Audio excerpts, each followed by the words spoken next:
The old Evergreen Theatre stood at the corner of Maple and Fifth, shrouded in shadows cast by the towering maple trees. It had been closed for decades, its grand facade slowly succumbing to the ravages of time. Local legend spoke of the theatre's glory days, a bygone era when it hosted the most renowned performances. But those tales were overshadowed by darker rumors, whispers of disappearances and hauntings that kept the townspeople at bay. Emily Winters, a young journalist fresh out of college, had always been fascinated by the theatre's history. She had heard the stories growing up, but as a skeptic, she dismissed the supernatural elements as mere fabrications. Determined to uncover the truth, she decided to write an investigative piece on the Evergreen Theatre. Armed with her camera, notebook, and a flashlight, Emily ventured into the abandoned building one chilly autumn evening.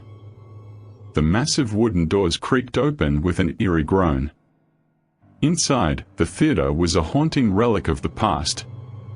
Dust-covered seats stretched out in perfect rows, facing a stage draped in tattered velvet curtains. The air was thick with the scent of mildew and decay. Emily's footsteps echoed as she made her way down the aisle, her flashlight beam slicing through the darkness. She began her investigation methodically, taking photographs and jotting down notes. The silence was oppressive, broken only by the occasional creak of the floorboards. As she explored further, she stumbled upon the theatre's old dressing rooms. Mirrors with cracked glass and faded wallpaper told tales of their own, remnants of a time when the theatre bustled with life. Emily paused in front of a particularly large mirror, wiping away the grime with her sleeve. As her reflection emerged, she noticed something strange, a flicker of movement behind her.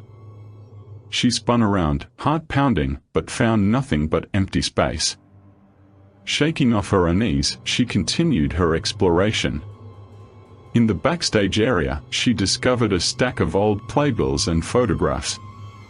One photograph, in particular, caught her attention. It was of a strikingly handsome man with piercing blue eyes, dressed in an elaborate costume. The name beneath the photo read, Alexander Blackwood, a renowned actor of the theatre's golden age. As she studied the photo, she felt a sudden chill, as if a cold breeze had swept through the room. Goosebumps prickled her skin. Determined to learn more about Alexander Blackwood, Emily delved into the archives at the local library the next day. She unearthed articles and records about the actor's rise to fame and mysterious disappearance. According to the accounts, Blackwood had vanished without a trace during the theatre's final performance. Some speculated that he had been murdered, while others believed he had fled to escape a scandal. But one thing was clear, his disappearance marked the beginning of the theatre's decline. Back at the theatre, Emily felt an inexplicable urge to return to the dressing room. This time, she noticed a hidden door behind one of the large mirrors. It led to a narrow staircase descending into the depths of the building. Her flashlight flickered as she made her way down the steps, the air growing colder and damper with each step. The stairs ended at a heavy wooden door, which groaned in protest as she pushed it open. Inside, she found herself in a small, dimly lit room. The walls were lined with old props and costumes, and in the center of the room stood a large trunk. Emily opened the trunk to find it filled with more photographs and letters, all relating to Alexander Blackwood. Among the letters, she found a journal, its pages yellowed with age. The entries chronicled Blackwood's life, his passion for the theatre, and his descent into madness. The final entry sent a shiver down Emily's spine. It spoke of a curse placed upon him by a jealous rival, dooming him to an eternity of wandering the theatre as a restless spirit.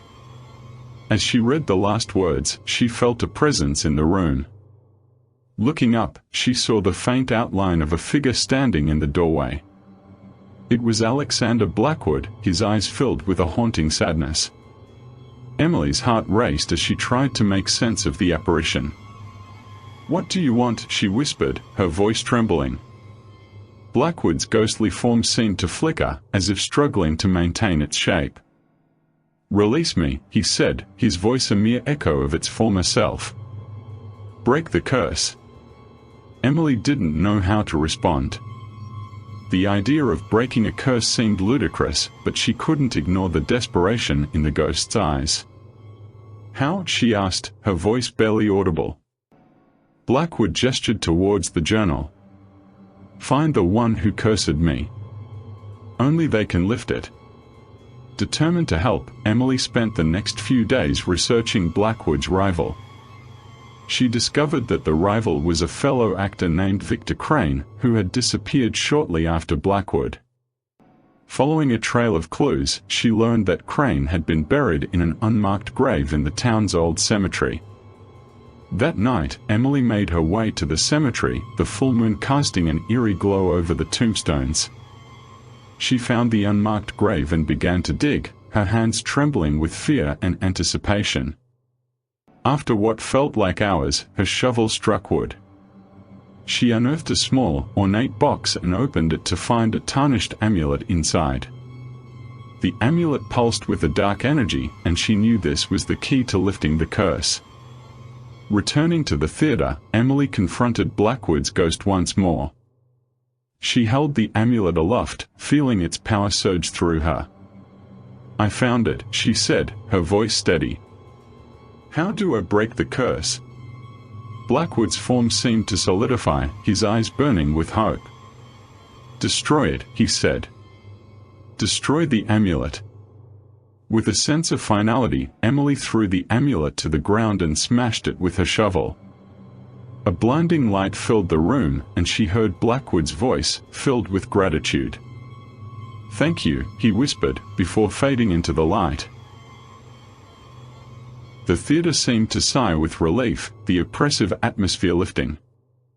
Emily knew that Blackwood's spirit had finally found peace. She left the theater, vowing to tell his story and restore the building to its former glory. In the weeks that followed, Emily's article about the Evergreen Theatre gained widespread attention. Investors and historians alike became interested in preserving the historic site. Renovations began, and the theatre slowly came back to life. Emily often visited, feeling a deep connection to the place and its history. One evening, as she stood in the restored auditorium, she felt a familiar chill. Turning, she saw the faint outline of Alexander Blackwood, his eyes no longer filled with sadness, but with gratitude. He nodded once, a silent thank you, before disappearing into the shadows. Emily smiled, knowing that the theater's story was far from over. And as the curtain rose on the first new performance in decades, she felt a sense of accomplishment and peace, knowing she had played a part in lifting the curse of the phantom of the old theater.